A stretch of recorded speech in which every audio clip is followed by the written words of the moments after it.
Салам достор, барыңарға. Үнім ұғылатат деген ішенштемін, жақшы леу.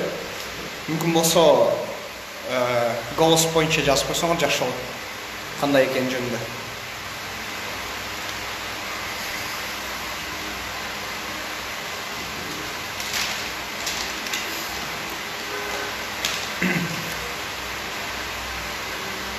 Окей.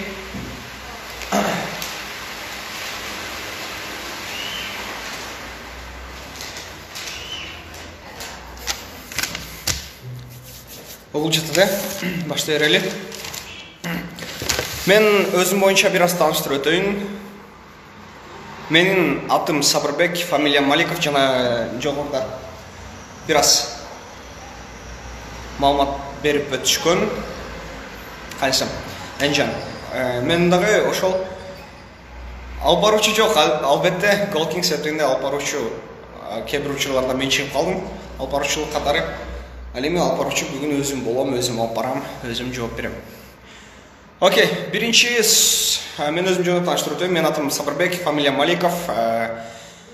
Кадам Жасмети лицейин 2019-жылкы бүтүрүүчүсүмүн. Биринчи ОРТ боюнча 2019-жылы тапшырдым. Бүтүрүп атканда 226 балл алдым. Жана Аутса университетине тапшырдым. Аутса университетіне тапшырып атқанда менде ойлар болған, мүмкін Аутса, мүмкін Алатау, мүмкін Манас. Барына жооп беребиз азыр. Анан үйдөгүлөр сүйлөштүм, жана Аутсаны тандадым. Аутсаны тандап атканда мен ойлогом, мүмкүн NJ-ге отурам, тагыраак айтканда бат курсуна же болбосо биринчи курстан эле отура берем депчи. Аны үйдөгүлөр эгерде экзаменден өтсөң, биринчи Сабырбекке дейт, сизди экран үстүндө көрүүгө кубанычтабыз, буюрса келечекте чоң экрандарда жарыш кылсак келебиз. Окей. Эмне болду? Үйдөгүлөр менен сүйлөштүм, анан Аутсанын өзүнүн экзаменин өттүм дагы, биринчи курстан отурдум. Бираз английским канесем. Өзүм көбүнчө даярданганды жакшы көрбөйм, өтө көп эртеңден кечке чейин бир сабакты кайталап отура бергенди жаман көрөм, өтө көп деле окуганды дагы жаман көрөм достор. Ошондуктан эмне болду? Аутсада бираз окуш керек экен. Эфирди сактап коебуз. Аутсада бираз окуш керек экен, бираз аракет кылыш керек экен. Ал эми менде андай аракет өтө эле аракетчил бала эмесмин. Ошондуктан Аутсада бираз окуу боюнча проблемалар болуп атты. Окей, no problem. Окуганды уланттым. Анан эмне болду? Окуганды уланттым, бирок акыркы учурларда билбейм, Аутса атмосферасы өтө жакшы, университет студенттерге бүт шарттар түзүлгөн, бирок билбейм эмнегедир мага башкачараак сезилип атты да, атсачы. Анан негизинен достор, жан дүйнөңөргө жаккан нерсени кылгыла. Мен жан дүйнөмө жаккан нерсе эмне болду? Аутсаны тыштап кетүү, Аутсанан чыгып кетүү болду. Ойлошуңар мүмкүн, көптөгөн адамдар буга жетпей жүрөт, көптөгөн адамдар Аутсада окуганды кыялданат, бирок көптөгөн адамдарга карап иш кылбайт экенбиз да. Көптөгөн адамдар ушул жака кетип атат, мен дагы ушул жака кетем деп эткенбиз. Баарыбыздын өзүбүздүн кыялыбыз, өзүбүздүн максатыбыз болот экен. Демек, менин дагы максатым, кыялым эмне болду? Аутсага тапшыруу болчу биринчи, бирок Аутсадан бираз кийин отказ берүүнү туура көрдүм. Анан ошондуктан эмне болду? Аутсадан чыгууну туура көрдүм дагы. Кайрадан ОР тапшырайын деп чечтим. Эмне үчүн чет өлкөгө чыкпадым? Себеп дегенде мен комфорт зонанан чыкканды жаман көрөм. Ал эми чет өлкөгө чыксаң бираз кыйналып калышым мүмкүн. Иштешим керек, окушум керек. Анан ошого чет өлкөгө чыгууну азырынча вариант катары көрбөй элемин. Анан ошого кайрадан университет караштырыш керек. Азыркы учурда фаворит катары мага Манас. Анан ошого ОРТым кандай жыйынтык чыкпасын, Манаска тапшырганга аракет кылып көрөм. Трансфер болбойт Манаска, маалыматыңар болсо, ал эми Алатоого болсо, Алатоого контракт менен трансфер болосуң да. Анан ошого азыркы учурда Манасча Алатоону карап аткандыгым үчүн экөө тең вариант эмес. Без ОРТсиз. Эми ошого азыркы учурда билбейм, биринчи орунда Манас, экинчи орунда Алатоону ойлонуп атам. карайбыз достор. Эмнеге кайра оерди 220 балл жакшы го дейт. 220 балл, 226 балл жакшы эле балл. Бирок кайрадан оер тапшыруу бул жакшыраак университетке кайрадан өтүү мүмкүнчүлүгү. Окууда кыйынчылыктар болгон эмес, дээрлик болгон эмес аутса боюнча. Бирок бир аз эссе жазууга бир күн, 2 күн убактын кеткендиги үчүн ошол эссе жазууну өтө эле жактырып жүрбөйм мен. Анан ошого аутсаны таштап кетүүгө негизги көйгөйлөр ошол эссе жазуу болду окшойт. Бирок эссе жазуу достор азыркы учурда эң керектеле турган нерсе. Бул жылы ОРТга даярдык кандай өтүп жатат? ОРТга даярданып атам азыркы кезде силерге кандай даярдануу керек экендигин, кыска убакытта кантип эффективдүү даярдануу керек экендигин акыркы кийинчерээк айтып өтөм. Кайсыл факультет тандайсыз? Мен факультетим достор журналистика. Журналистиканы тандайм жана тандап келем, тандай берем. Журналистиканан башка факультет анчалык деле кызыктыра бербей атат. Алтын сертификат ээлеринен да экзамен алынабы? Ооба, аутсада алтын сертификат ээлеринен дагы экзамен алынат. Себеп дегенде бул же падкурска отуруу боюнча, же болбосо биринчи курска отуруу боюнча экзамени. Ал эми аутсада кайсыл факультет болчу? Ооба, журналистика, TCM болчу, бирок ТВ журналистика болчу, типа оператор болуу. Аутсага өтүү үчүн жертынан канча балл болуу керек?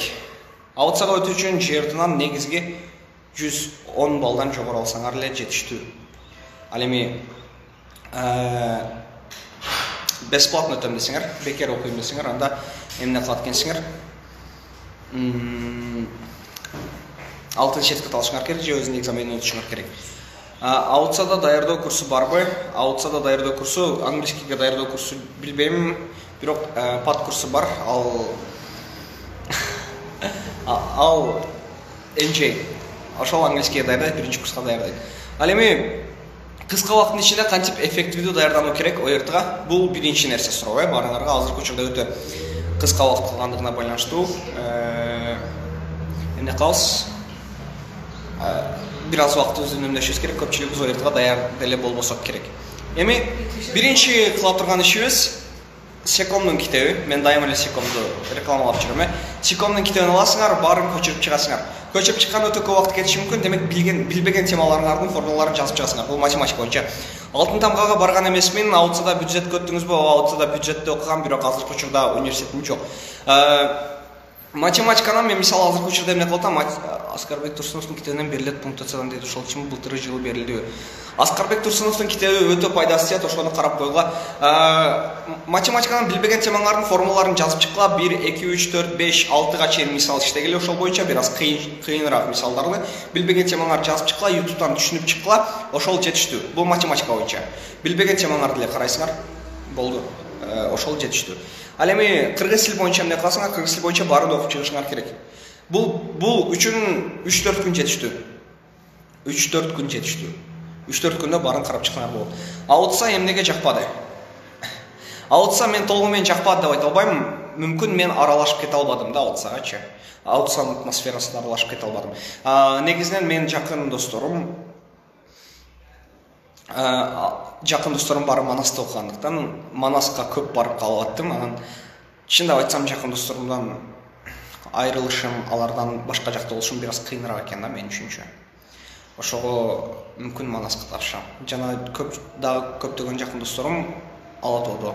Ошого же Ала Тоо же Манас деп атам. Ал эми аутсада жалгыз калып кеттим десем дагы болчудай. 3-4 күн ичинде кантип даярданышыбыз керек? Кыргыз тилге. Кыргыз тилге 3-4 күн ичинде кантип даярдансаңар, окуп түшүнүүңөр эгерде перфект болсо, анда аналогияны карайсыңар жана грамматиканы карайсыңар. Грамматикада Секомдун китебин карап чыккыла, башынан аягына чейин. Жана Аскарбек Турсуновдун пунктуация китебин карап чыккыла. Аналогияны болсо, достор, кантип кылышыңар керек, Аналогияны кантип кылышыңар керек? Шашпай, баарын изилдеп карап чыгышыңар керек. Баарын. Эмне болсо, эмне болот. Ушундай. Окуп түшүнүүгө лайфхак. Газета окугула, журнал окугула, дагы деле кеч эмес. Жана шашпай окуганды, түшүнүп окуганды адат кылгыла. Окуп түшүнүүгө ошентип даярданса болот. Окуп түшүнүүгө шашпай кылсаңар, бул оңой эле болот. Баарын түшүнүшүңөр керек. Жанагы Секомдун биринчи китебинде төгүндөө деген эмне, негиздөө деген эмне, ошолор баары жазылган. Ошолордун эрежелерин гана кайталап чыксаңар, ошол жетиштүү. 3-4 күн кыргыз тили карап чыгыш үчүн эң негизгилери кайсылар? Аналогияны карап чыгасыңар бөлүнүштөрүн. Бул бир. Экинчиси грамматиканы карап чыгасыңар, бул эки. Эгер оертунан өтпөй калсаңыз эмне болот деген суроо. Жакшы. Мен бул жөнүндө да ойлонуп көрдүм. Эгерде оертунан өтпөй калсам эмне болот экен? Барам Бишкекте 1 жыл, мүмкүн бизнес кылам, мүмкүн жөн эле жүрөм, мүмкүн оертка кайрадан даярданам, мүмкүн TOEFL-га даярданам. Кыскасын айтканда, кайрадан эле университетке тапшыруунун аракетин кылып көрөм. Оертунан өтпөй калуудагы мүмкүнчүлүгү бар туура. Окутуучунда жооптордон адашпоонун кандай жолдору бар? Ошол достор жанагы айтып өткөндөй эле негиздөө, төгүндөө, ой жүгүртүү деген эмне, детальдар деген эмне, ошолордун баарын жаттап чыгышыңар керек, майда бараттарына чейин. Азыркы тесттин баллы 180 болуп, дагы ОРТга жакын калганда дагы да болсо даярданып 200+ алса болобу. Келсин ай 123 сизге жообум. Менин бир досум бар, 190дон өткөн эмес, өмүрүндө бир дагы жолу өтүп көргөн эмес пробныйда, кийин чыныгы ОРТда 223 балл алды. Демек, бул реалдуулук. Сен 280+ алып, бирок 190га дагы жетпей атсаң, анда чыныгы ОРТга бир аз калганда даярданып 200дөн жогору алып коюу бул оңой эле нерсе. Аутса да өзүнүн тестин тапшырдыңызбы? Ооба, өзүнүн тестин тапшырдым. Өзүнүн тестин тапшырып өттүм 1-чи курска. Максимум канча алыш керек? 480 английский. Математикасы 40, SCI 50 же 40. 140 балл алып алтынга шанс барбы? Бул Мукарамова башка сенин досторуңа тиешелүү, башка абитуриенттерге тиешелүү. Эгерде башка абитуриенттер 140тан ылдый балл алса, 140 баллдагы алып алтын алсаң болот. Же болсо 226 балл, 227 балл алып дагы алтын албай калууга мүмкүнчүлүк бар. Бул жылы жерден канча балл алам деп ойлоп жатасыз, дагы алтынга аракетпи? Эми достор, эмнедей үмүтсүз шайтамдан да. Мен жерден алтын алам, же болсо мындай алам деп ойлогон жокмун. Себеп деген эмне? Жерден алтын алып көрдүм да мен. Кандай болуп көрүшүмчү, анан ошого эми мунусунда мен өзүм каалаган университетке өтүп алсам, ошол мен үчүн жетиштүү болот. Же алтын алам, мага негизинен жогорку балл болсо дагы мүмкүнчүлүк көбүрөөк. Манас университетинде өткөнү, же болсо Ала Тоого контрактсыз өткөнү. Ким эле контракт төлөгөндү кааласын, ОРТ оорбу дейт.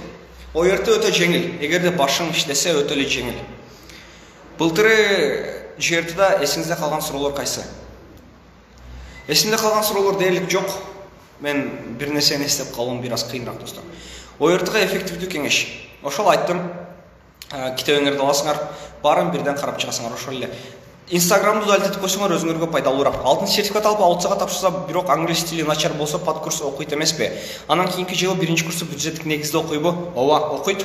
Эгерде эле ал жакта GPA дешет, бааларыңды максимум балл 4, ошол 4 баллдан орточо эсебиң түшүп кетпесе, окуй бересиң бюджеттик орунда. ОРТда математика тотал болобу? Бакытова Эльнура. Эгерде сиз секомдун пробный тесттерин тапшырып жүргөн болсоңуз, сынамдык тесттерин, анда математика.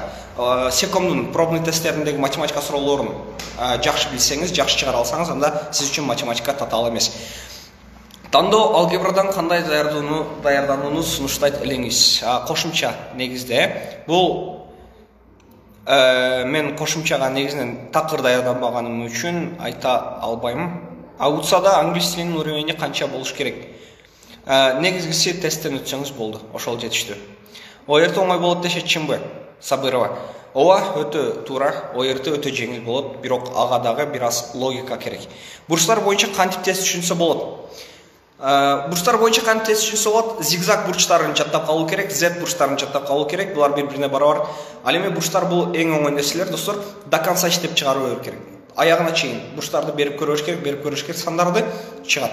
Бул жерде эч качан жеңилбешибиз керек. Мүмкүн болгон, мисалы, бул жак Z бурчунда карама-каршы бурчтар дешет, ошолорду жатташыбыз керек да, ошолорду унутпашыбыз керек достор. Аябай чечкиндүү экенсиз дейт. Ооба, ушуга мен дагы өзүм таң калып атам, аябай чечкиндүү экендигиме мага үйдөгүлөр баары каршы чыгышты. Апамдан башка баары каршы чыгышты. Аутсаны таштайм деп атканымда бирок эмне болду? Аракет кылдым. Үйдөгүлөр менен конфликтке дагы бардым. Бир аз түшүнбөстүктөр дагы болуп кетти, бирок аутсаны таштай алдым. Аутсаны таштадым. Үйдөгүлөр бир аз нааразы бойдон калышты. Быйыл кайсыл жактан киресиң ЖРТга? Өзүмдүн бүтүргөн лицейим боюнча эле кирем, Кадам Жасемет лицейинен, ал эми Баткенде тапшырам. Эфирди сактап коесуздар, баштан көрө албай калдык. Ооба, сактап коебуз. Эстеп калууңуз начар болсо кантип ойыртып тапшырдыңыз? Эстеп калуум начар дегенде, мисалы мен көңүл бөлбөгөн нерселерди эстеп кала албайм, ал эми көңүл бөлгөн нерселерим эсимден чыкпайт, унута албайм. Мисалы мен ошентип кирдим, математиканы 2-3 күн калганда жөн гана формулаларын жаттадым дагы, ошол боюнча эле ойыртага киргем. Былтыры математикадан дээрлик бардык суроолорду чыгаргам. Дейт, лицейди канча GPA менен бүтүрдүңүз эле дейт. Лицейди мен канча менен бүтүрдүм? Лицейди 5 менен бүтүрдүм. GPA-м толугу менен 5. Ал эми ауытсада 3 болчу. High сабыр, high environment, yes. Не себептен тышладыңыз? Эми мен өзүм каалоом болду. Өзүм каалаган нерсени кыла алам дегенди үйдөгүлөргө канесем далилдегим келди сыяктуу. Алса бираз көңүлүмө туура келе бербеди, бирок негизинен окуганга жакшы университет достор. Агай мен сынамык тесттерден 106-112 тегерегинде алдым. Эмне кылсам болот, бирок мен даярданып жатамын, агай кеңеш бериңизчи, 180-200 балл ала аламбы? Ооба, 180-200 балл ала аласың, эмне кыласың? Сен Instagramды далилдетесиң, WhatsAppты далилдетесиң, Telegramдан Engine ушул биздин каналдын Telegram каналына математикасына кыргыз тилине катталасың, ал жактан пробный тесттерди иштейсиң, жоопторуну көрөсүң, эмне ол иштей албагандарыңды ошол талдай турган жерлерге жөнөтөсүң дагы. 6 күн 7 күн күнүнө 7-8 сааттан даярданасың. Уже мээң отказ берип калганга чейин. Күнүнө эртең менен саат 5-те турасың дагы, саат 10-да жатасың кечке. Ушундай кыласың. Биринчи орунга кайсы университетин коюп жатасыз? Манас же Ала Тоо? Мен оюмча Манас. Себептен Манастын журналистика бөлүмү Ала Тоонука караганда жакшыраак деп ойлойм. Математиканы билбесе эмне кылыш керек? Математиканы билбесе эч болбойт дегенде формулаларды жаттап коюш керек. Формулаларды жаттасаңар бир аз жардам этет. Эми каяка тапшырайын деп жатасыз? Манаска. Мүмкүн. Канча суроого жооп бере албай калдыңыз мурунку тестте? Мен баарына жооп берип чыккам. Эгерде силерге дагы кеңеш, эгерде туура жооп бере албасаңар, туура жоопту билбесеңер, анда белгилегиле, өзүңөрдүн жүрөгүңөргө жаккан. Аналогия сизге оңой болду, жалган билимиңиз жетишпедиби? Аналогияны мен 2 жыл карадым достор, 10-чы класс, 11-чи класста, демек мен үчүн аналогия оңой же кыйын болду деп айта албайм. Бирок мен оюмча оңой эле болду окшойт, себептегенде мындай жогорку балл ала алдым да. Ошондуктан мен үчүн оңой эле болду. Мен вообще даярданбадым. Эмне кылам? Алтын алсам болобу? Бул алмабыш оозума түш дегендей эле сөз. Даярданбай дагы алтын алып койсоңуз болот, бул сиздин бактыңыздан. Ал үчүн эмне кыласыз? Эми даярданышыңыз керек. Пробный тесттен канча балл алат элеңиз? Акыркысында тапшырганда 218 алгам. Ооба, журналист болом, иншалла. Маселелерди чыгарууда оңой жолу, кеңеш бере аласызбы?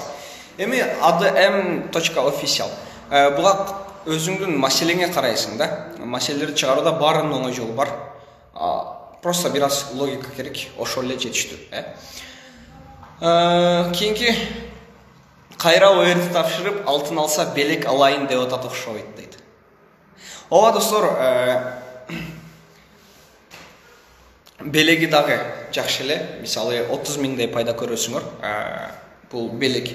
Эми белек силерге мотивация болсун. Белек алам деп туруп ойыртага тапшыргыла, кийин контракттагы төлөбөйсүңөр университеттерге ушундай. Азыр Айкадримс, аларга келебиз. НАЦКа канча балл менен өтсө болот? Менин досум 124 балл менен НАЦКа азыркы учурда кандай десем бюджетке өттү. Ошондуктан НАЦКа 140-150 менен өзүңүздүн кесибиңизге байланыштуу өтсөңүз боло тургандай. Мисалы кесибиңиз английский боюнча болсо. Аналогия чечүү жолдорун кыскача түшүндүрүп берсеңиз. Жөнөкөй адам эмес, сага жооп. Бул аналогиянын чечүүнүн жолдорунун кыскача жолдору, ар бирин бири-биринен деталдап карап чыгыш керек, баарына маани берип карап чыгыш керек. Ал ушул жооп, ушул эмес, эмне үчүн ушундай болот деп карап чыгуу керек. Ар бирине жок дегенде 1 мүнөттөн бөлүшүңөр керек. Специалист болуп калганга чейин. Telegram баракчам менде жок, мен Engine-дикин айтып атам. Engine-дикин биз могул жерде шапкага коюп койсок керек. Сиз күнүнө канча убакыт бөлүп даярдангансыз? Аз дегенде 3 саат, максимум 6 саат. Дагы экөөбүз конкурент болот экенбизде, Кудайым буйрса. Эгерде бирөөнү конкурент деп эсептесең, анда билбейм. Мен үчүн мен уникалдымын, мага конкурент билбейм. Алтын сертификат менен күмүш сертификаттын кандай айырмасы бар? Күмүш сертификат дегенди укпапмын, ошондой эле коло сертификат дагы жок. Пробныйдан эң аз канча балл алгансыз? Пробныйдан эң аз 10-чы класста сентябрда тапшыргам 156 балл. Бул эң эң аз алган баллым. Игилик Тоска ойыртта. Рахмат. Бул жылкы бүтүрүүчүлөрдүн хаккына кирип калбайсызбы, алтын алып калсаңыз? Ар бир адамдын хаккы, ар бир адамдын акысы оек тапшыруу. Ошондуктан алтын алып калсам, акысына кирем деп ойлобойм. Эми мен дагы университетте окушум керек, анан башкалар университетте окуш керек, башкалар неме калат деп мен тест тапшырбай, анан университетсиз жүргөнгө туура эмес деп ойлойм. Билбейм эми. Алтын алам дегенде эле анчалык деле мисалы алтын алыш керек дегенде ичкен ашымды жерге коюп кетип кала турган адам эмесмин, эми бирок аракет кылып атабыз. Тестте успокоительный препарат колдонууга кандай карайсыз? Андайды колдонуп тушпайт го дейм. Акыркы пробный канча болду? 211. 211 болду. ЖРТга кирүүдөн мурда эмне кылайык? Эмнени кылууну сунуш берет элеңиз? Рахмат. Азизбеков сага жооп. ЖРТга кирүүдө эң кыла турган, эң пайдалуу нерсе бул ЖРТдан мурун аз тамактанып кирүү. Курсакты тойгузбай. 25% бир кусок кичинекей нанды жеп алсаңар, бетине бир нерсе сүйкөп, анан шоколад алып киргиле, Snickers 35 сомдук, кичинекей. Ошону жейсиңер, анан мүмкүн болсо өзүңөр көк чайдан дамдап туруп, көк чайдан шамасын алып салып туруп, бакалашкага куюп алып киргиле, көк чай. Бул эмне үчүн? Адамдын мээси 1 сааттай математика чыгаргандан кийин иштегенин токтотот экен, дегеним кургап калат экен. Ошондуктан көк чай бул ден соолукка пайдалуу. Ал эми менин иштешине дагы жакшы жардам берет. Энжен Telegram баракчаңыз кантип катталабыз? Биз Энжен Telegram баракчабызды мүмкүн болсо бул жака коебуз. Коюлган деле болуш керек. Шапкада көрсөңүз, ошол жерде бар. Биз жөнүндө. Биринчи пробный тестиңизде канча балл алгансыз? 10-класста сентябрда тапшыргам, 156 балл. Пробный тесттерим 155-160 февраль айы боюнча алтын ала аламбы? Катуу даярданып жатам. ЖРТ 2020. Ооба, ала аласыз. 155-160 болсо февраль айы боюнча Кудай буйрса буга чейин уже 40 балл коштуңуз деп ишенем, 200 балл. Ал эми бир жумада 20 балл кошуп коюу баарын эле колунан келет. Сизге ишенем, алтын аласыз иншалла. Тарыхта кандай суроолор кездешет? Тарыхта 5-6, 7 класстагы суроолорду окуп коюңуз. Сиз кошумча сабактарга баргансызбы? Мен кошумча сабактарга такыр даярданган эмесмин. Салам алейкум. Алейкум салам. Тестте кирерден алдын толкундангансызбы? Тестке кирерден мурда толкундангансызбы? Толкунданган эмесмин. Английский боюнча кандай даярданууну сунуштайсыз? Мен урматтуу достор, кошумчага даярданбагандыктан кантип даярдануу керек экендигин билбейм. Кайсыл универ тапшырасыз? Кудай буйрса же Манас же Ала Тоо. Тестке чай алып кирсе болобу? Ооба, тестке чай алып кирсе болот. Эмне кыласыз? Бакалашканын жанагы тышындагы кагазын алып салууңуз керек. Себеп дегенде чайдын ичинде же болбосо бакалашканын сыртында, башка жеринде сизге копи, не коет, көчүрмө болбошу керек. Жанагындай унутуп атам. Ошондой, короче, көчүрмөлөрдү көчүрбөсүн деген максатта кандай чай бар экенин гана билдирүү керек. Предметтер боюнча олимпиадага катышкансызбы? Ооба, кыргыз тили боюнча катышкам. Мурдагы жылы 221ден башталса, бул жылкысы да көтөрүлөт экен да, кайра тапшыргандар жинме тийтет. Мурдагы жылы 221ден башталса, бул жылы мүмкүн 219га түшөт. Ал абитуриенттерге байланыштуу. Секом ал эми кайра тапшыргандар боюнча эч нерсе дей албайм. Секомдогу пробныйларга караганда чыныгы жерде суроолор жеңилирээк келет дегени толугу менен чын. Себеп дегенде секом бир аз кыйыныраак. Канча убакыт кантип даярдангансыз? 2 жылдай даярдандым окшойт, бирок 2 жылдай дегенде 2 жыл катарынан даярданып алган жерим жок. Мен башка адамдар даярданып атканда мүмкүн кээде футбол ойноп жүргөм. Негизинен алтын алуума негизи себепкер менин досторум. Мен футбол ойноп жүргөндө же болбосо башка нерсе кылып жүргөндө келип бир аз өздөрүнүн сөздөрүн айтышып, алтын алууга шансың бар, даярданбайсыңбы дегенде кылышкан, ошолорго ыраазычылык билдирем. Ауытса сіз ойлағандай білім бере албадыбы дейт. Мүмкін ауытса мен ойлағандай білім бере албады, мүмкін мен ауытсанан өзім қалағандай білім ала албадым, мүмкін мен өзім талап қылбадым. Негізінен алып қарағанда мен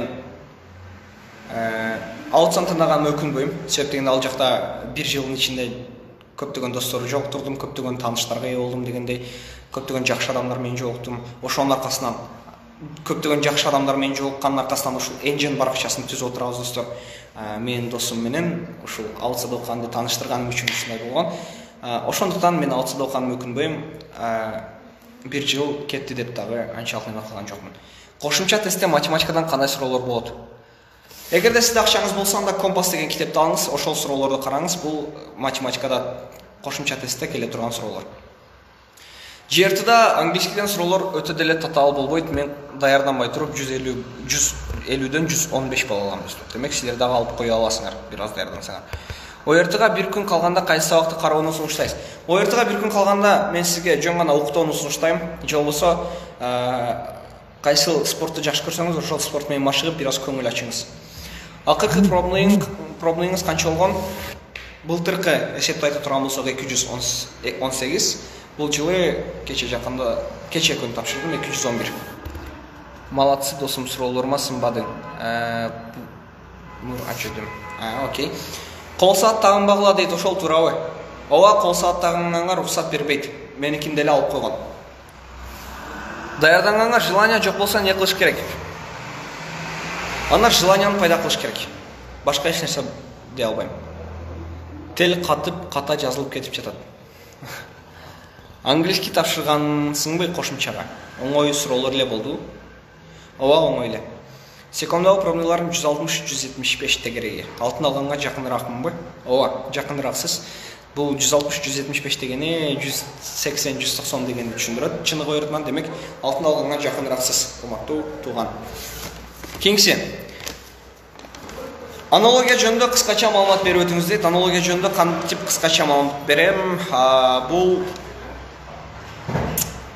шашпай баарын карап чыгышыңыз керек. Шашпай баарына ой жүгүртүп көрүшүңүз керек, баарын бир-бирден талап чыгышыңыз керек. Ошол.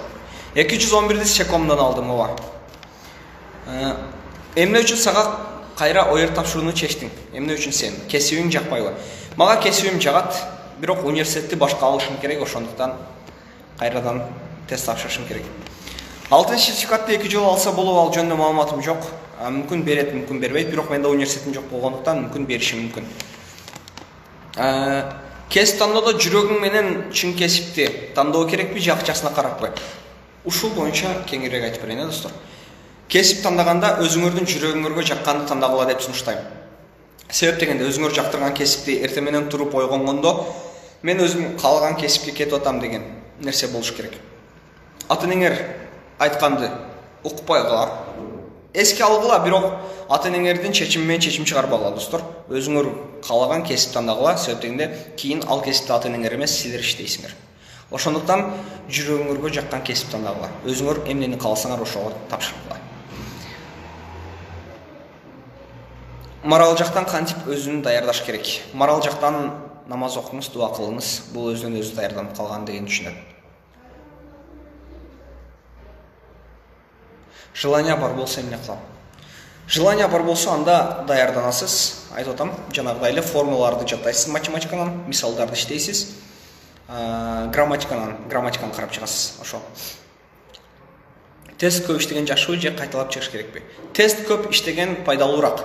Тест көп иштеп иштей албаган суроолоруңуз кайрадан карап чыккан, ушул пайдалуураак. Новадан 160тан жогору бал алгам, февраль айы, алтын сертификат алганга мүмкүнчүлүк барбы? Даярдык жакшы, февралдан баштап күнүнө 1 саат. 160 бал алган болсоңуз, алтын алганга мүмкүнчүлүк бар, бирок 1 саат жетишсиз күнүнө. Күнүнө мүмкүн эң аз дегенде 3 саат, 3,5 сааттан баштайсыз. Тарых тесттен кандай суроолор келет, кайсыларды кайталап окуш керек? Эгерде сизде кошумча тесттики сомону болсо, ошону карап чыксаңыз, ошол жетиштүү. ОРТ бал, босого бал 110дон, достор. ЖРТга киргенде кантип өзүн жоготпой ала отурса болот? ЖРТга киргенден баштап сиз башкаларды ойлобоңуз, толкундамаңыз, жөн гана эмне кылыңыз, өзүңүздү жалгыз сезиңиз, дуа кылыңыз, ошол жетиштүү. Мага кайсыл китептер менен даярдан деп кеңеш берет элеңиз, мен М2 жылы тапшырам. Эгерде мүмкүн болсо, сиз мага өзүңүз жазсаңыз, дайректке, мен ошол жактан баарын айтып берейин. Азыркы учурда көбүрөөк китеп окуңуз, ошол жетиштүү. Желание бар, бирок окугум келбейт да. Free Fire'ду да алтетиңиз. Free Fire'ду да алтетиңиз, бул эң чоң азыркы учурдагы Free Fire менен да кайсы PUBG, бул азыркы учурда биздей балдардын эң көп убактысын алып аткан нерсе. Өмүр бою Free Fire ойноп өтүп кетем деген каалооңуз жоктур, ошондуктан эмне кыласыз, Free Fire'ды удалить этиңиз. Мындан кийин ОЕР тапшырып бүткөндөн кийин дагы алуунун кереги жок. Бош убактыңызда китеп окуңуз, китеп окуган алда канча пайдалуураак. Сома пробный 180-200 плюс 180-200 плюс алууга мүмкүн да. Дарманов Печ. Дарманов, сиз 200 плюс алууга эмес, алтын сертификат алууга дагы мүмкүнчүлүгүңүз бар. Эгерде туура даярдансаңыз, бир жуманы туура колдонсоңуз, алтын сертификатты алып кое аласыз. Күнүнө математикадан канча маселе иштейт элеңиз? Күнүнө 60-тан 100гө чейин иштеңиз. Мен иштегенди коюңуз дагы, сиз 60-тан 100гө чейин иштеңиз, жетишет. Грамматика үчүн кайсы китепти сунуштайсыз? Секомдун китептерин сунуштайм достор. Аутсада окууну сиз каалаган үчүн университетке тапшырдыңыз да, Ооба, аутсада мен өзүм окууну кааладым, ошондуктан тапшырдым.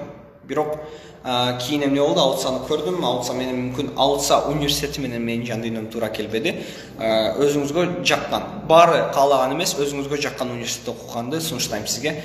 Баары аутсада окутат го деп туруп окуй берсем болмок, баары аутсаны кыялданат деп туруп окуй берсем болмок, бирок мен андай кылбадым достор. Демек, уникалдуу болуш керек. ОЕРТан алтынга жетүү үчүн математика күчтүү болушу керекпи же кыргыз тил? Эгерде кыргыз тилиңиз жакшыраак болсо, анда мүмкүнчүлүгүңүз көбүрөөк. Бирок экөө тең жакшы болсо, андан дагы көбүрөөк достор. Кандай кесиптер жакшы азыркы күндө? Өзүңүзгө жаккан кесип азыркы күндө дагы жакшыраак. Акыркы 10 күнгө кандай сунуш кыласыз? Кантип туура даярдаш керек? Акыркы 10 күндө достор, Instagram'ды удалить эткиле, WhatsApp'ты удалить эткиле, жанагыдай эле Engine'ден биздин Telegram баракчага кыргыз тили математикага катталгыла, ошол жактан тест иштегиле, ошол жетиштүү. Убакыт туура пайдалануу жөнүндө айтсаңыз. Мен Манас университети жөнүндө эч кандай маалымат бере албайм, себептен Манас университетинде мен окуп көргөн эмесмин. Университет аттестатка карабайт. Жердин кыргызчасы орусчасына караганда жеңилирээк дешет. Чынбы? Ар кандай болуп калышы мүмкүн. Соны сүйлөйт экенсиз, накта журналист болосуз го. Чоң рахмат. Бул жерде жогоруда кандай суроолор болду, убакытты туура пайдалануу жөнүндө айтып өтсөңүз. Достор, мен өзүмдүн күнүмдүк планым жөнүндө айтып өтөйүн. Эртең мен саат 5-те турам. 5-тен 6-га чейин телефон карайм, же болбосо дагы башка бир нерселерди кылам дагы. 6-тан 7-ге чейин, андан кийин 6-8:30 арасы. Бул жакта математика суроолорун карайм. 2,5 саат. Андан кийин кечки саат 4-төн баштап дагы 8:30-га чейин карайм. Андан башка убактарда чай ичем, сабак кылам, ушундай башка. Демек, эгерде сиз 5-те туруңуз достор, себептен эмне? Аллах рызкысын саат таң атканда чачат, күн чыкканга чейин. Күн чыкканга чейин туруңуз, Аллах рызкысын чачып атканда алыңыз, мүмкүн ошол рызкылардын арасында сизге алтын сертификат да катылган, же болбосо ОЕРТан жогорку балл да катылган. Ошондуктан Аллахтын рызкысынан куру калбаңыз, саат 5-те туруңуз, кеч саат 10:30 жатсаңыз дагы жакшыраак болот. Ошондуктан достор, эрте жатып, эрте турганды адат кылыңыздар. Бул сиздердин эң жакшы планыңыздар. Бизге кантип каталсаңыз болот? Бизде шапканы карасаңыз, биз жөнүндө, Engine жөнүндөгү бир аз маалыматтарда ошол жерде биздин Telegram баракчаларыбыз бар. Эгерде андай болбосо, биз сиздерге ссылкасын азыр могул жакта стористе калтырып өтөбүз. Геометрия боюнча проблемалар бар, кантип туура чыгарганга мүмкүнчүлүк бар. Геометрия боюнча формулаларды жаттайсыз. Ошол эле геометрия себептен математикага караганда оңоюраак. Былтыр ОЕРТга канча убакыт калганда даярданып баштагансыз? Жалпысын алып караганда 2 жыл калганда даярданып баштадым, бирок негизинен катуу даярданганым акыркы 1 ай убагында болду. Секом тесттери оорбу, чыныгы ОЕРТ оңойбу? Чыныгы ОЕРТ оңой, секом тесттери оор. Чыныгы ОЕРТти бүткөндө деле суроолорду талкуу кылсаңыздар жакшы болмок. Элбин Нарай, окей, биз аны аракет кылып көрөлү, бирок бул анчалык деле сиздер үчүн пайдалуу болот деп ишене бербейм, себептегенде кийинки 10 класстар кириши мүмкүн, ал эми 11 класс абитуриенттерге ал кызыксыз болуп калат го деген оюм бар. ОЕРТга даярданчу сүрөттөр барбы? Engine'ди карасаңыз, биздин Telegram баракчаны караңыз, ошол жерде бар. Можно ваш аккаунт. Ферида Official мен жөнүндөгү постту көрсөңүз, ошол жерде менин аккаунтумду белгилеп коюшкан. Прямойду сохранить кылып коюңуздар, Окей. Психология кесибине кандай карайсыз? Эгерде ошол кесипке кызыксаңыз, психология кесибине анда даярданыңыз. Лицейде окусаң өзү эле 22-30 жатырып коет. Бирок 5-те тургузбайт да, ошондуктан 5-те турганды өзүңүз үйрөнүңүз. Кийинкиси президенттин колун кармаганда кандай сезимдер болду? толкундоо сезимдер бир аз болду. Эми Сооронбай Жээнбековдон сурап көрүш керек экен, меникин кармаганда кандай сезимдер болду. Бирок чындап эле достор, Кыргызстандагы номер 1 адам да азыркы учурда себептен президентибиз, улуу урматтуу президентибиз, анын колун кармаганда чындап башкача сезимдер болгон. Кыргызстандагы номер 1 адам, биздин башчыбыз, өлкө башчыбыз бизге келип, канесе, мага өзүнүн белегин берип атканда чындап эле кубангам, сүйүнгөм. Пробныйдан 148 же 135 балл алып жатам, чыныгы оюртан 180 плюс ала аламбы? Ооба, ала аласыз. Ал үчүн жана мен айтып өткөндөй эле энжинге кириңиздер, катталыңыздар достор. Ошол эле. Аутса да окуу, эгерде бир аз аракет кылсаңыз жеңил эле, дээрлик кыйын эмес. Дипломат болуу үчүн кайсыл сабакты жакшы окуш керек? Тарыхты окуш керек. Өзүңүздүн кантип даярданганыңызды ийне-жибине чейин айтып өтүңүз. Окей, бир аз убакыт керек. Ана баштайлы. 10 класстан баштап аналогия жөнүндө карай баштадык. 10 класста аналогия жана грамматиканы бүтүрдүк. 11 класстан баштап окуп түшүнүүнү карадык. Кайрадан эле аналогия менен грамматиканы кайталап чыктык. Математиканы, формулаларды жаттадым. Секомдун биринчи тесттерин иштегем, китептердеги биринчи, экинчи китебин сатып алып туруп. Ошондуктан секомду сунуштайм, себептен ал жакта баары бар. Ошол эле. Эмне кылат экенсиз? Секомдун биринчи, экинчи китептерин карап чыгат экенсиз. Ошол жетиштүү. НАЦта налог кандай дейсиз, кесип? Налоговойбу? Ал боюнча бир аз маалыматым жок достор. Маалыматым жок. Дипломатия тарабына тарыхты окуйсуз. ОРТ пробный тесттен 70 балл алдым. 110 балл ала аламбы? Ала аласыз. Мүмкүн. 70 балл алып, алтын сертификат алсаңыздар, бул бир аз аракет кылсаңыз. Аутсынан чыгып кетүүнүн себеби эмнеде? Аутсынан чыгып кетүүнүн себеби мен өзүмдүн окууну каалабаганымда, аутсада окууну каалабаганымда. Ошол эле. Жогорку окуу жайынын студенттери ЖРТ тапшыра алабы? Жок. Ал үчүн аттестатыңызды алышыңыз керек университеттен. Ал эми университет аттестатты качан берет? Эгерде университеттен чыкканыңызда. Кайсы окуу жайга тапшырганы жатасыз? Ала Тоо деген ой барбы? Ала Тоо деген ой бар, ооба. Ала Тоо же Манас. Көрөбүз. Дипломатия тарабына кайсы факультетке окуш керек? Тарых. Саламатсызбы, филология кандай деп ойлойсуз? Эгерде өзүңүзгө жакса окуңуз, каршы эмесмин датка. Мен да журналист болгум келет, университет тандай албай жатам. Кайсы университетти сунуштайсыз? Манасты сунуштайм. Журналистика боюнча себептен бул номер 1 университет мен билишим боюнча журналистикада. Секомдун 2-нчи китеби 2222 китебинен даярданса болобу? Ооба. 2222 китебинин бирок суроолорун карап чыктым. Эми авторлоруна рахмат, ушундай суроолорду белгилеп чыкканына, жазып чыкканына. Бирок 2222 китебинде кыргыз тилин анчалык деле баа бере албадым, себептегенде өтө деле жакшы эмес. Толкунданууну кантип жеңсе болот? Толкунданбай коюп жеңсе болот. Толкунданбай койсоңуз, аны кантип кылуу керек? Аны бир аз коркууну жок кылыш керек. Ушул группа тестке даярдайбы, кантип катталсак болот? Шапкада бар. WhatsApp номериңизди бере аласызбы? Сиз мага дайректке жазып көрүңүз, мүмкүн көрөбүз ал жактан. Аракет кылып көрөйүн, сизге WhatsApp номерин бергени. Мен дайректиме жазып көрсөңүздөр, жооп бергенге аракет кылам. Пробный 145 болуп атат, 180 кылса болот да. Эгерде секомдон 145 алып аткан болсоңуз, анда 180ге бир аз аракет кылсаңыз жетесиз. Эмне үчүн 180? Алтын сертификат алганга деле аракет кылып көрүңүз. МУК жакшыбы же Арабаевабы? Чоңураак университеттерде нет кылыңыз, бирок Арабаева менен МУКты жаман деген жерим жок, бирок Арабаева мүмкүн эми ар кимдин өзүнүн профессиясына жараша. Бишкектеги эң күчтүү университет кайсы? Айта кетсеңиз. Ал кесиптерге жараша, мисалы журналистика боюнча Манас деп айта алам, IT боюнча достор. Бул мүмкүн аутса. БГУ кандай универ? БГУнун сыртынан айтып өтсөм, кыздар көп, балдар аз универ. Ал эми ичине кирип көрө элекмин. Ал жакта кайсыл факультет көп, ал эми достор жалпысын алып караганда БГУну сунуштабайм силерге. Нова китеби менен математиканы көтөрүп койсо болобу? Көтөрүп койсо болобу? Ооба. Бирок Нова китеби мен карап көргөн эмесмин. Мен математика боюнча даярдангандыктан достор мен өзүм текшерилген нерсени силерге айтып өтөйүн. Секомдун китеби пайдалуураак го.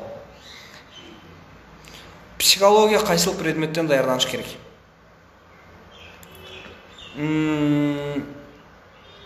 Ал боюнча маалыматым жок экен. Тарыхка караңыз. Тарых бул психология, дипломатия, ошолорго барына керек. Менин аккаунтум урматтуу Фериде бул жакта белгиленген. Мен жөнүндөгү постто ошол жактан карап алсаңыз болот. Сабырбек Маликов, программа боюнча кайсы университет сунуштайт элеңиз? Эгерде акчаңыз контрактка жете турган болсо, анда алытса жакшы. Ал эми болбосо Ала Тоо менен Политех өтө жакшы. Бул IT боюнча, программистика кесиби боюнча. Дипломатияга кайсы университетти сунуштайсыз?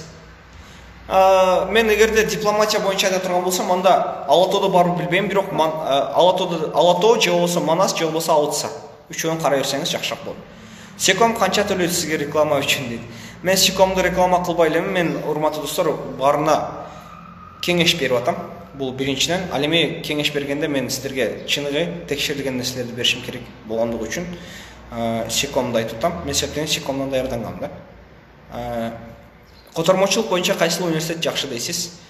Манас же болбосо Алытса. Чыныгы ОРТ оңой болобу же пробный СОМО кыйынбы? СОМО чыныгы ОРТны түзгөндүгү үчүн экөө бирдей. Секомдон 115-120 балл алып жүрөм, 170 плюс ала аламбы? Ала аласыз. Эгерде аракет кылсаңыз, айтып атам, энженге кириңиз, карап чыгыңыз тесттерди, ошол жетиштүү. Алытса контрагы $6,700. Баткенден болом. Туризмге кайсы университет сунуштайсыз? Манасты билем, туризм боюнча. Ал эми Алытсада ал боюнча кесип барбы, факультет барбы билбейм. Кадамжайдын кайсыл жеринен болосуң? Мен Кадамжайдын жеринен болбойм, мен Баткенден болом. Сүйлөм толуктоо жөнүндө айтып бересизби дейт. Ал жөнүндө сүйлөм толуктоо боюнча мындай. Баарын окуп чыгышыңыз керек, логикага туура келиш керек, ошол туура жооп болот. Эл аралык мамилелер үчүн Алытса болобу дейт. Ооба болот. Карап көрүңүз. Маалымат алып көрүңүз. Азыркы убакта кандай китепти окуп жатасыз? Азыркы убакта окуп жаткан китебимче азыркы учурда ОРТга даярданып жатам. Нова жакшыбы же Секомбу же мен Секомго барып көрдүм, Новага барып көрбөдүм. Ошондуктан мен Секом тандайм. Тестинг KG-деги математиканы иштеп чыкса, болжол менен ОРТнын математика канча суроосуна жооп берсе болот? Сурооңузга түшүнбөдүм. КРСО кандай университет? Эгерде кандай десем, бул дагы жакшы университеттердин бири достор. Тапшырып көрсөңүз болот. Быйылкы жылы дагы ОРТ тапшыруу үчүн даярдандыңбы? Ооба, даярданып атам. Энжен жөнүндө укпай калыпмын, кандай тесттерди айтып атасыз? Энжен жөнүндө укпай калсаңыз, биздин шапкада Telegram каналыбыз бар, Telegram каналыбыз. Ал жакта кандай? Биздин тесттер жөнөтүлөт. Ошол тесттер боюнча кандай кыласыз? Даярданасыз. Бул пробный сынамык тесттер, математика жана кыргыз тил. Азыркы учурда пробный тест тапшырып көрдүңүзбү? Кечээ күнү тапшыргам Секомдукун. 211 чыкты. Бул бир аз азыраак, мен каалаган балл эмес. Дагы суроолор болсо бергиле, анан болбосо жыйынтыктай берсек болот. Негизинен достор, айта турган нерсе өзүңөрдүн кылган ишиңерди, өзүңөрдүн кылган чечимиңерди. Бир нерсени чечимди кабыл алып өкүнүңүздөр, кабыл албай өкүнгөнгө караганда. Мисалы мен Алытсадан чыгып кеттим, чыкпай өкүнгөнүмө караганда чыгып өкүнгөнүм жакшыраак. Туурабы? Ийгилик бул бар нерсесине шүгүр кылуу. Энжендин мааниси New Generation. Ушундай,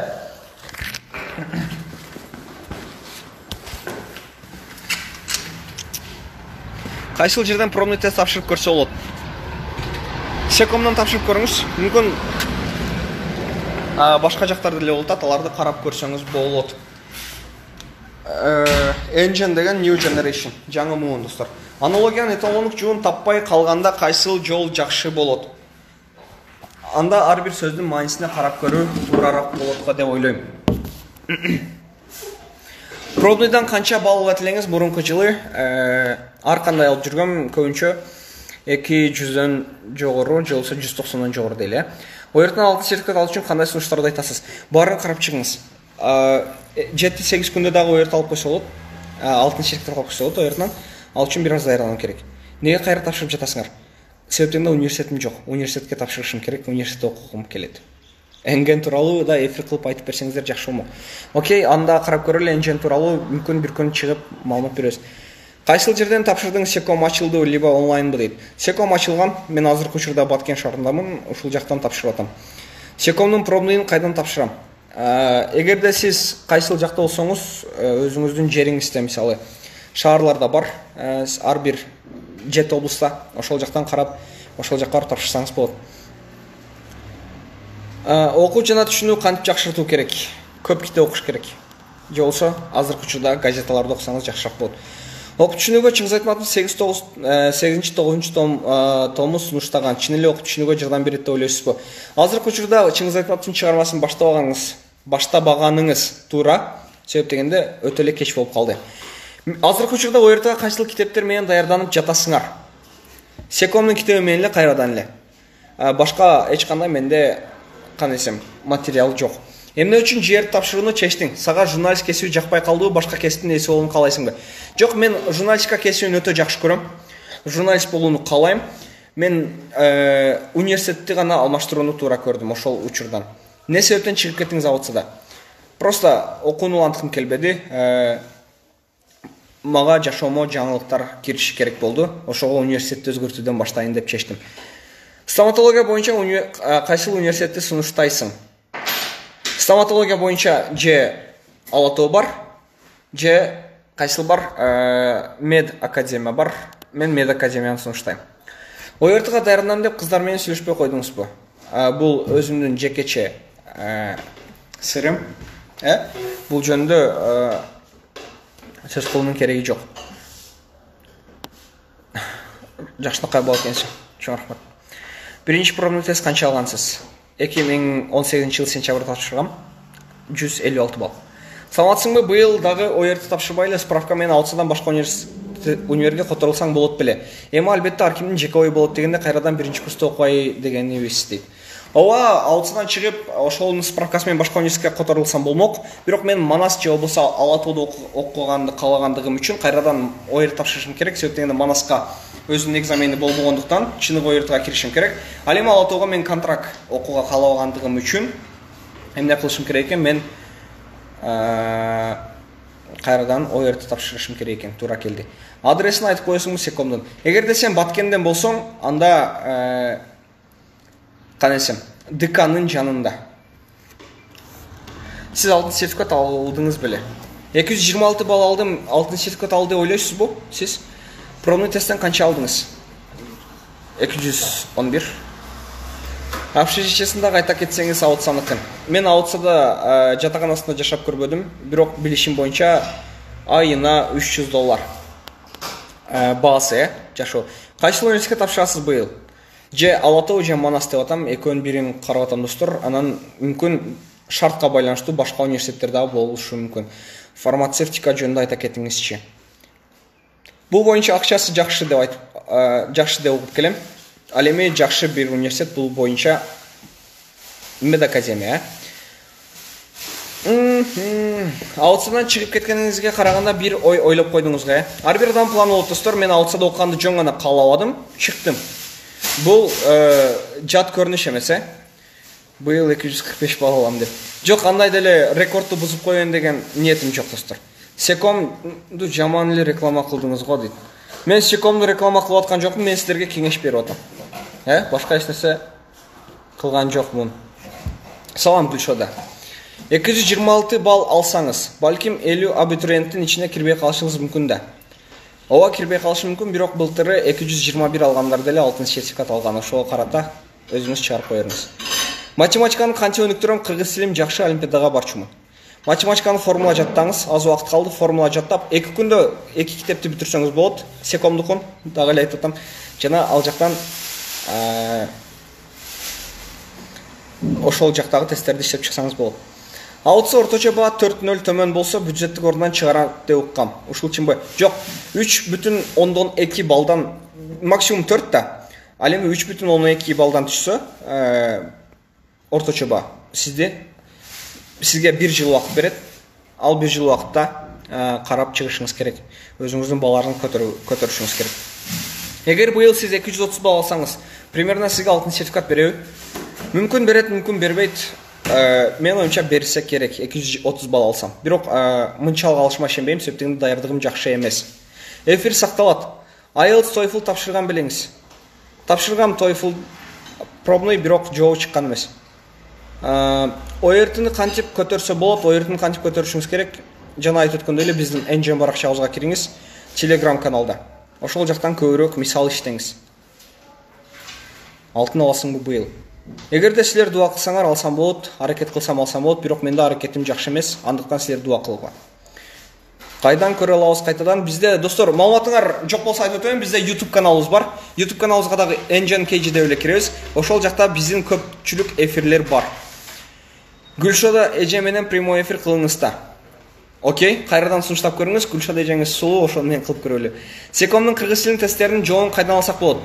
Аны чыгарышпайт. Пикирлериңизди айтып кетсеңиздер чогуу дейт. Окей. Окмуш экенсиз. Рахмат. Достор, негизинен айтып өтүүчү нерсе силерге кеңеш. Эгерде бир нерсени кылсамбы же кылбасамбы десеңиз, анда аны дароо кылыңыз. Кылбай өкүнгөндөн көрө кылып өкүнгөнүңүз жакшыраак. Бир чечкиндүү болуңуз, чечимди өзүңүз каалаганды үйрөнүңүз, дагы деле ата-энеңиздин көзүн карап отурганды бул уже туура эмес. Сиз чоңоюп калдыңыз, демек чечимди өзүңүз каалаганды үйрөнүшүңүз керек. Башкалардын оюн эске алуу менен өзүңүз чечим чыгарганды адатка айландырыңыз. Ошол мен айта турган кеңештерим, достор. Дагы эле аутсада контракт $6700. Дагы эле айтып өтөм, ийгиликтин формуласы аракет жана дуа. Аракет кылыңыз, дуа кылыңыз, бүт нерсеге жетишесиз. Ал эми дуалардын эң жакшысы бул парз намаздарынан кийинки дуа, достор. Ошондуктан парз намаздарынан кийин дуа кылыңыз, өзүңүздүн аракетиңизди кылыңыз. Бул сиздин ийгиликке жетүүңүз үчүн эң чоң, кандай десем, эң чоң мүмкүнчүлүк. Сиз аракет кылып туруп дуа кылсаңыз, Аллах жолуңузду ачып калат деген терең ишеничим бар. Аусынан чыгып кеттим. Эгерде суроолоруңуздар болсо, менин аккаунтума жазсаңыздар болот. Дайректке, мен жооп бергенге барыңыздарга аракет кылам. Сиздерге кеңеш бергендигим үчүн мен кубанычтамын. Эгерде пайдалуу нерселер болгон болсо да кубанычтамын. Дагы суроолоруңуздар болсо, мен дайректиме жазыңыздар. Жооп бергенге аракет кылам. Мен атым Сабырбек, фамилиям Маликов, азыркы учурда OERT-га даярданып жүрөм. Ошол аутса бюджет болбой калгандыктан чыктыңызбы? Жок, ал үчүн эмес. Аутсада бюджетте окудум мен. Аутсада дагы деле бюджетте болчумун, бирок эмне болду? Ошол окугум келбегендиктен.